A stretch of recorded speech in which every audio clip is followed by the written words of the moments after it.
ফের রক্তে লাল উপত্যকা। পেহেলগামে পর্যটকদের ওপর গুলিবৃষ্টি, নিহত 26 জন পর্যটক। বেছে বেছে গুলি চালিয়েছে সন্ত্রাসবাদীরা। কপাল, মাথার পেছন লক্ষ্য করে গুলি, ভয়াবহ অভিজ্ঞতা। প্রত্যক্ষদর্শীরা এমনটাই জানিয়েছেন। হামলার দায় স্বীকার লস্কর ই তৈয়বার শাখা সংগঠন টিআরএফ এর। আতঙ্কে রয়েছেন উপত্যকার বাসিন্দারা। পেহেলগামে ছাড়ার নির্দেশ দেওয়া হয়েছে ইতিমধ্যে পর্যটকদের। কাশ্মীরে হাই অ্যালার্ট জারি করা হয়েছে।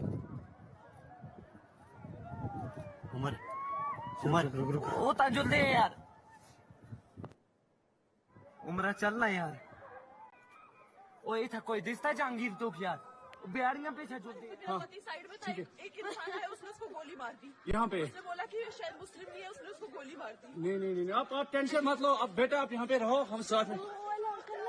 आपने आप बोले ना मुझे थी, क्या बोलते भेलपुरी खाली थी, साइड में था, एक इंसान है, उसने उसको गोली मार दी। यहाँ पे उसने बोला कि शायद मुस्लिम नहीं है, उसने उसको गोली मार दी। नहीं आप टेंशन मत लो। अब बेटा आप यहाँ पे रहो, हम साथ में।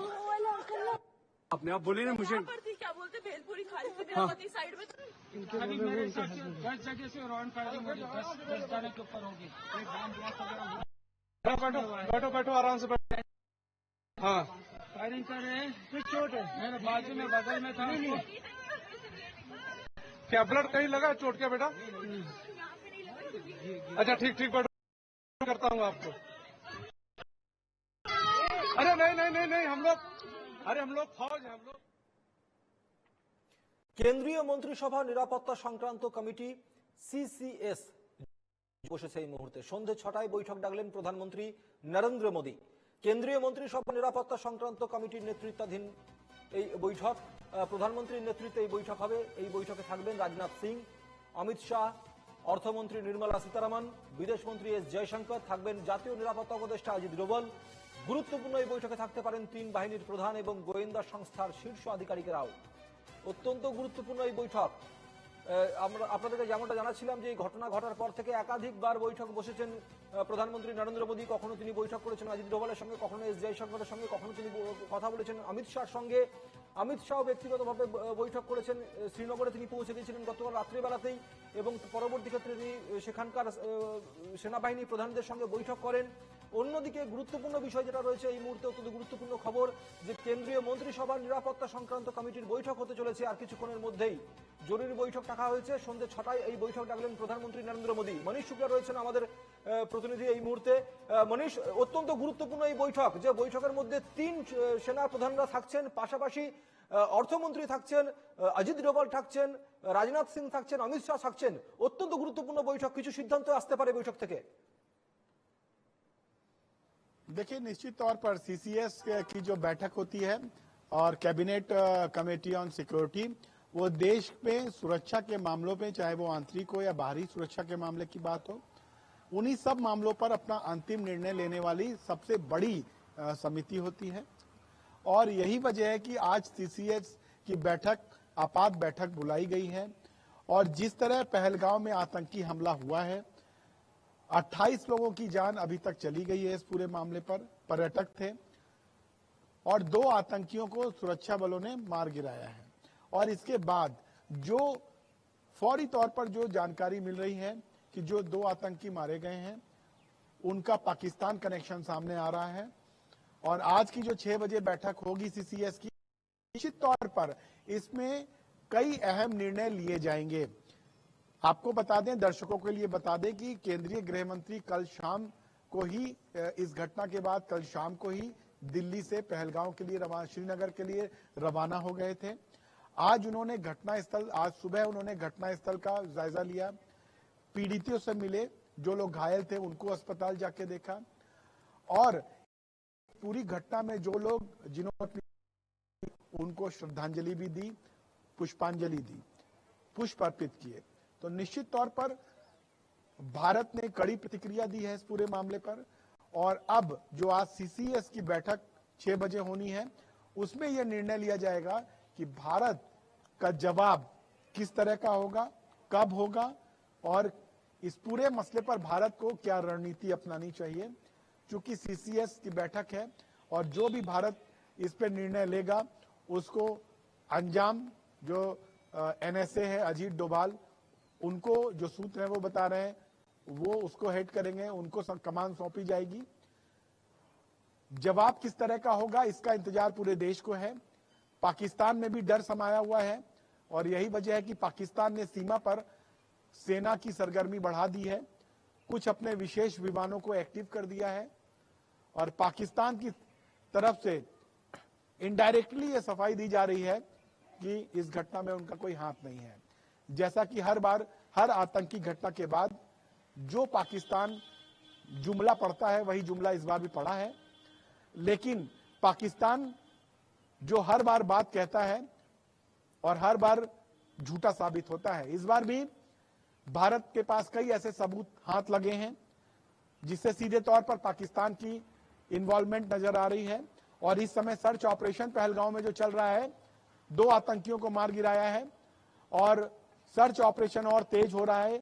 लेटेस्ट इक्विपमेंट्स जो हैं वो चाहे एयरफोर्स हो चाहे आर्मी हो वो यूज कर रही है और कई सुरक्षा एजेंसियां जो जांच सुरक्षा एजेंसियां हैं उनका एक साथ ही ज्वाइंट ऑपरेशन चल रहा है। आतंकियों को कब्जे में लेने का पहला प्रयास है और जरूरत पड़ी तो उनको मार गिराया जाएगा और कड़ा संदेश दिया है। और समय पहले जो रक्षा मंत्री केंद्र उनकी तरफ से भी ये संदेश आया है कि कड़ा जवाब भारत की कड़ी कार्रवाई करेगा। একদমই जो सूत्रों মানুষ এই মুহূর্তে তুমি কথা বলছিলে রাজনাথ সিং এর কি বলেছেন রাজনাথ সিং আমরা একবার দর্শকদেরকে শুনিয়ে দিই। धर्म को निशाना बनाते हुए आतंकवादियों द्वारा किए गए कायरतापूर्ण हमले में हमारे देश ने अनेक निर्दोष नागरिकों को खोया है। इस घोर अमानवीय कृत्य से हम सभी गहरे शोक और दर्द में हैं कि टेररिज्म के खिलाफ हमारी जीरो टॉलरेंस की पॉलिसी है। भारत का एक एक नागरिक इस कायरतापूर्ण हरकत के खिलाफ एकजुट है। मैं इस मंच से देशवासियों को आश्वस्त करता हूं, घटना के मद्देनजर भारत सरकार वो हर कदम उठाएगी जो जरूरी और उपयुक्त होगा और हम सिर्फ उन लोगों तक नहीं पहुंचेंगे जिन्होंने इस घटना को अंजाम दिया है, हम उन तक भी पहुंचेंगे जिन्होंने पर्दे के पीछे बैठकर हिंदुस्तान की सरजमी पर ऐसी नापाक हरकतों की साजिशें रची हैं। ऐसी हरकतों का जिम्मेदार और इसके जिम्मेदार लोगों को आने वाले कुछ ही समय में जोरदार तरीके से नजर आएगा। मैं देशवासियों को आश्वस्त करना चाहता हूं।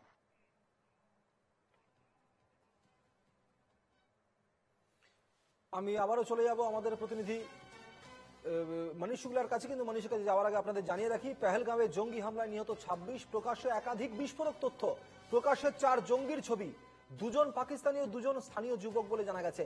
গুলি চালায় 4 জঙ্গি ও তাদের সমস্ত রকম সহযোগিতা করে 3 জন। দ্য রেজিস্ট্যান্ট ফোর্স এর সাজ্জাদ গুলকে নাশকতার দায়িত্ব দেওয়া হয়েছিল।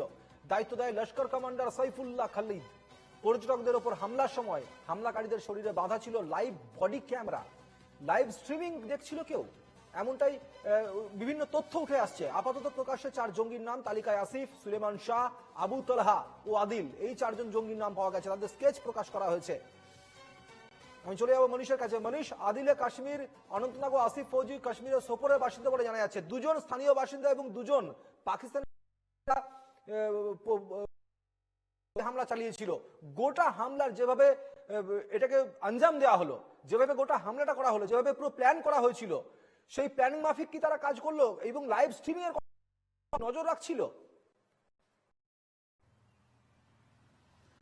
देखिए, बिल्कुल जिस तरह इस पूरी घटना की जिम्मेदारी, इस आतंकी हमले की जिम्मेदारी टीआरएफ ने ली है, जो लश्कर तैयबा का सहयोगी आतंकी है और यही वजह है कि लश्कर तैयबा का जो डिप्टी हेड है सैफुल्लाह खालिद, उसने जो लश्कर तैयबा फाउंडर है हाफिज सईद, उससे क्लियरेंस लिया कि पहले भारत में इस तरह का हमला किया जाए।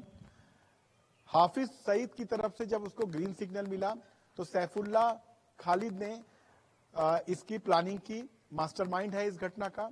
और जो टीआरएफ का है उसको जो इस समय सज्जाद गुल नाम का आतंकवादी हेड कर रहा है और उसके बाद अपने अन्य आतंकी साथियों से मिलकर, जिसमें 2 पाकिस्तान के आतंकवादी भी शामिल हैं, उसको घटना को अंजाम दिया गया है।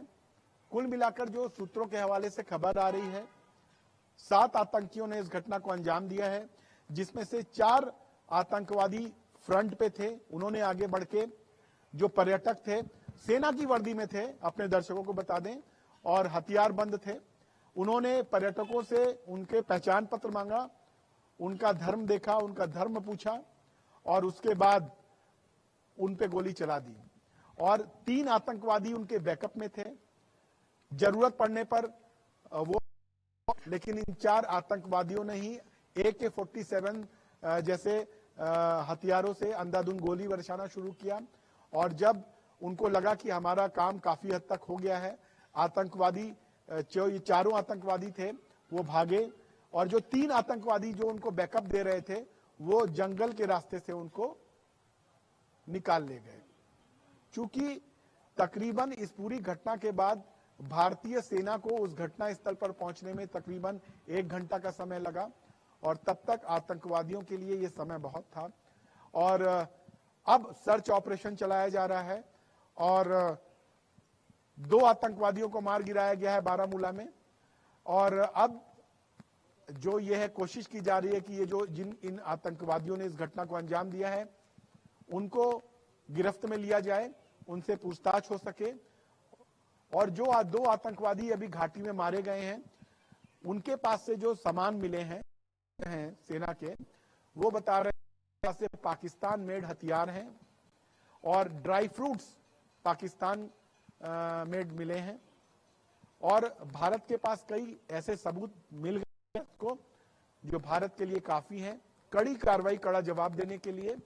और यही वजह है कि भारत की तरफ से, चाहे वो रक्षा मंत्री राजनाथ सिंह जी हों, गृह मंत्री अमित शाह हों, प्रधानमंत्री नरेंद्र मोदी हों, तीनों की तरफ से ये कड़ा संदेश दिया गया है कि जो भी इस घटना के पीछे जिन लोगों ने अंजाम दिया उनको छोड़ा नहीं जाएगा। रक्षा मंत्री राजनाथ सिंह ने यह भी कहा कि न सिर्फ हम उन तक पहुंचेंगे जिन्होंने इस घटना को अंजाम दिया है, बल्कि पर्दे के पीछे रह के जिन लोगों ने इस घटना की साजिश रची है उन तक भी पहुंचेंगे। तो भारत की तरफ से तैयारी पूरी है और आज 6 बजे जो CCS की बैठक होनी है उसमें यह तय होगा कि भारत का जवाब कब होगा, कैसे होगा, कितना जोरदार होगा। और पाकिस्तान को भी इस बात का डर सता रहा है और यही वजह है कि पाकिस्तान ने अपनी सीमा पर सेना की सरगर्मी बढ़ा दी है, कई विमानों को हाई अलर्ट पे डाल दिया है। पाकिस्तानी सेना हाई अलर्ट पर है ताकि वो अपनी सुरक्षा कर सके। पाकिस्तान को इस बात का एहसास जरूर हो गया है कि इस घटना के बाद जो भारत की तरफ से प्रतिक्रिया आ रही है, तो पिछली बार की तरह सर्जिकल स्ट्राइक जैसा कदम भी भारत की तरफ से उठाया जा सकता है। लेकिन भारत जल्दीबाजी में कोई कदम नहीं उठाएगा, पूरी रणनीति के साथ उठाएगा। একদমই এই বৈঠক থেকে কি বার্তা আসে সেদিকে তো আমাদেরও নজর থাকবে অবশ্যই। মনীষ, তুমিও নজর রাখো। অনেক ধন্যবাদ তোমাকে। সঙ্গে ছিলেন প্রতিনিধি মনীষ শুক্লা।